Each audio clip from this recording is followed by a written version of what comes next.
Island, microbreweries are popping up all across Nassau and Suffolk, and they're having a big impact on the local economy. News 12 Long Island's Rich Barabi reports on how local brewers are tapping the island. There it is, lying in the weeds, flying its flag in the middle of a gray Bayshore industrial park.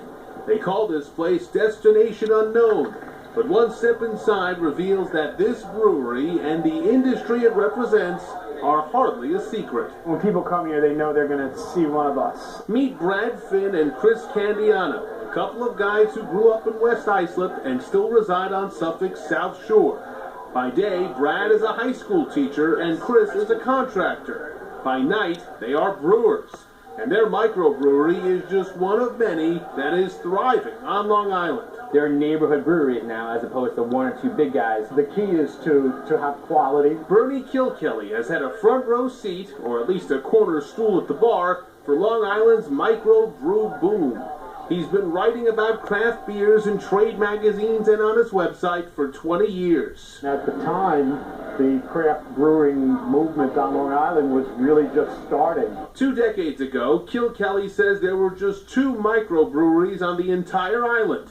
Blue Point, which has gone on to national fame, and this place, Brickhouse Brewery in Patchogue. Today, he says there are approximately 30, with about 20 more in development. He says the emergence of microbreweries is a national trend, one that Long Island has only just begun to profit from. We're not even close to saturation. But ever since Brickhouse opened 20 years ago, something has changed. The village around it. Restaurants and new developments continue to pop up, and even the mayor admits a big reason for all of this is beer.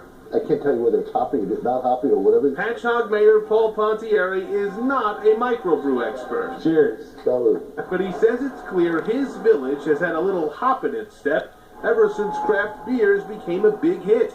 Downtown Patchogue is now lined with unique storefronts touting eclectic beer selections. The restaurants and brew pubs supplement the village's emerging entertainment venues. In an era where many young people are leaving Long Island for greener pastures, Pontieri says nearly half of Patchogue Village's current residents are between the ages of 25 and 54. People are looking at what we're doing here in Patchogue and carrying it to other places. But back at Destination Unknown, brewing off the beaten path is suiting Brad and Chris just fine. We're small enough that we can still experiment and take chances. The only return we need out of it is satisfaction. In Bayshore, Rich Barabi, News 12 Long Island. We are in the middle of Long Island Craft Beer Week right now. For more on the festivities and a link to Bernie Kilkelly's Beer Guide website, just go to news12.com and click on Numbers and Links.